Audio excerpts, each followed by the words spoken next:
So it's important to understand, because I think I have a slide where I basically say there's real information. In the United States, there's a very left-wing organization called the ACLU, American Civil Liberties Union. If you go after a brotherhood front group called CARE, Council on American Islamic Relations, and you don't realize you're going to be attacked by the ACLU, you're not getting it.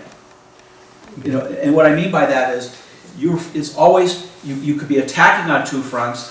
If you attack on one front, you have to block on another front. But if you're going to go after one, you really realize you have to have the other one accounted for. And the other thing I basically try to get people to understand is, you not only have to make your statement, you have to anticipate how they're going to respond, and you already have to have answered their response and go. Here's a couple quotes we have from 2012. This is right after the video, the YouTube clip, in which there's really good evidence that this was a managed event. Do you remember talking about the YouTube clip of Muhammad that caused all these actions? Well, there's really compelling evidence that this was something that was started and planned out as an event, just like the decision to go after Pope Benedict, the decision to have the cartoon crisis, where you saw all these, not just radical groups, but state actors get involved in it. So how do you understand that the President of the United States said this to the United Nations in 2012? So if you're an American like me, you kind of want to understand where things are going. But let me say this. 2 nights ago, we had the OSCE say the same thing. Yeah. Okay? The same thing. And so what I would like to say is the fix is in.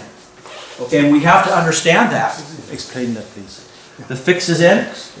The fix is in, meaning this is something of a fait accompli, and what has to happen is you have to work against the current to undo this. Because what you're seeing, we were commenting on the lack of intellectual rigor at the OSCE, because they no longer have to think to implement. Now they're just executing. They're just in implementation mode. So I just say it's behind the power tree. What I'd like to point out is, I've given this brief for a while, and here's just a quote about who I am. While all 4 of us were in senior U.S. intelligence community positions and should have known the information I briefed, we were not.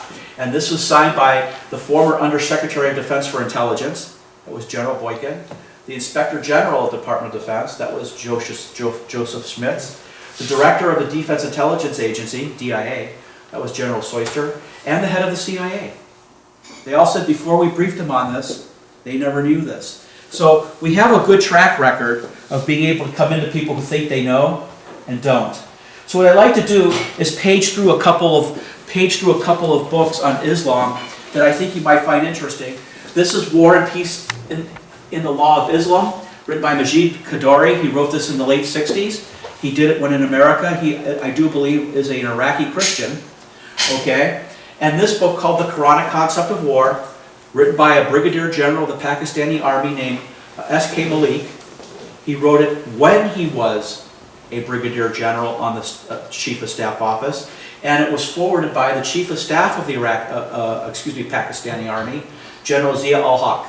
For those who may not be aware, Zia ul-Haq became the head of Pakistan.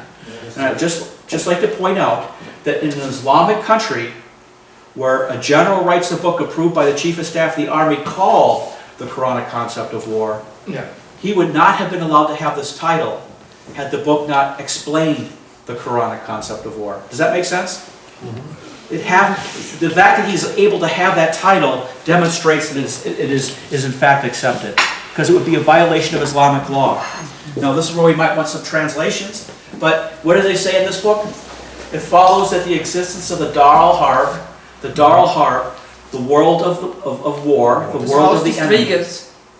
If I were here, if we were in the States, or if I was doing a day-long brief, I'd bring a book. I'd have someone look up in a book of Islamic law. I'd bring 3 books. You look up the word Harbi, enemy person from the territory of war. It follows that the existence of the Dar al-Harb is ultimately outlawed under the Islamic Jural Order, under Islamic law, that the Dar al-Islam, the world of Islam and peace, is permanently under jihad obligation until the Dar al-Harb is reduced to non-existence, and that any community accepting certain disabilities must submit to Islamic rule and reside in the Dar al-Islam, or be bound as clients to the Muslim community. The universality of Islam and all of its embracing creed is imposed on the believers as a continuous process of warfare psychological and political, if not strictly military. Braucht What jemand is eine being said here? Übersetzung? Braucht jemand eine Übersetzung? Nein, geht? Ja. Geht. Good? I'll go, is it good? Because what is being said here? The concept of Islamic warfare is perpetual. They may be time limited on when they can or can't fight the kinetic battle, the shooting battle, but they are always under obligation to fight the political and It's the state of psychological mind. war. It's the state of mind. Yes. And so you could say, Steve, I disagree with that. I say, I find, Steve, I have a friend who's Muslim. He doesn't think that way. I say, I'm fine with that. I don't have a problem with that. But you need to have an understanding that at the official level, and the groups we're looking at, they absolutely think this, and as a practical matter, they are correct. Okay? Because what I find has happened is people decide, instead of knowing the facts of the matter, they take what is considered hearsay and what their friend tells them. And that's okay if you're with your friend at the bar or at the coffee house if he's Muslim. But at a certain point, if you're making decisions, you have a duty to be competent, that is the duty to know. Like I told them to their face. You don't get to make a decision about what Islam is because a country representing, a diplomat representing a foreign country tells you what it is. You have a duty representing your country to know what they mean when they say it. So you know if they're lying. Okay? Or just having a different understanding of the same thing. So here you have it. I want to prepare you for a concept. In Western concepts of warfare, and certainly in the U.S. concept of warfare, warfare is about bringing force to bear and crushing people. Yeah. So you could say that we have the Arnold Schwarzenegger body with the, average size head. I'll say, they don't believe in being robust. They believe the Islamic concept of warfare is one that is fought in the preparation stage. The main battle is fought in preparation. And it's really important because I want you to keep your eye. By the time they've done the political and psychological, when they strike, they expect you to collapse. Just like Spain. See what I'm saying? That's the concept. So the main effort in Islamic warfare is what they call the preparation stage, the subversion stage. That's super important because it has a different frame of reference. And so what do we have here? Here's the general. So spirited, zealous, complete, and thorough should be our preparation for war, that we should enter upon the war of muscle, having already won the war of will. Only a strategy that aims at striking terror to the hearts of the enemies from the preparation stage can produce direct results and turn Lydell Hart's dream into a reality. Lydell Hart is a famous British military strategist. Okay? Let me say ding ding here. The Pakistanis, the Saudis, the Egyptians, they all go to the English and the US war colleges. They know our strategy like it was taught to them by us, because it was. We have no concept of their strategy, even though they write it in English. Okay? So, what we have here, I'm just going to read a couple things from the book. So, in all the situations referred to above, we see that whenever Almighty Allah wishes to frustrate and destroy the designs of His enemies, He does so by strengthening the hearts of the believers. But what should we do to impose our will and decision upon the enemy? To find answers to this question, let's take another probe into the book. What's the book? The Quran. How many people here think the Quran is an equivalent to the Bible? Raise your hand. No, I mean just a close to play. In general, maybe. Huh? In general, possible. Well, it's not, and it's important to understand. The Hadith, the sayings of the Prophet, would be at the level of our Bible, a Christian or Jewish Bible, with one exception. The Hadith are the what's the word? Indirect divine revelation. Indirect divine revelation meaning a companion of the Prophet heard him say, saw him say, or watched him do something, like the Gospels in the New Testament. Okay, the Quran is considered the uncreated Word of God.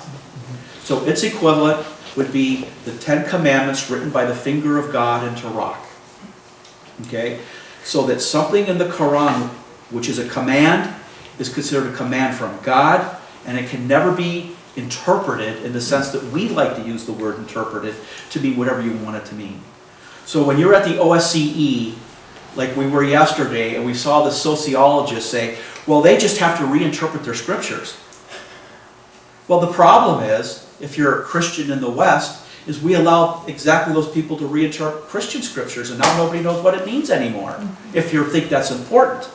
Okay, I just kind of want to point out. So, here is what he said is the Quranic concept of war. And I can get this book for people if they like. I am with you. Give firmness to the believers. I will instill terror into the hearts of the unbelievers. This is page 52 of the book. So, if it's in the Quran, who said it? Allah. Soon we will cast terror into the hearts of the unbelievers.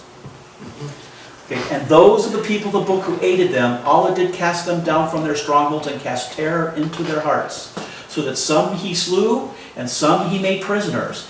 And he made you heirs of their lands and their houses and their goods, of a land which you had not frequented before. And Allah has power over all things.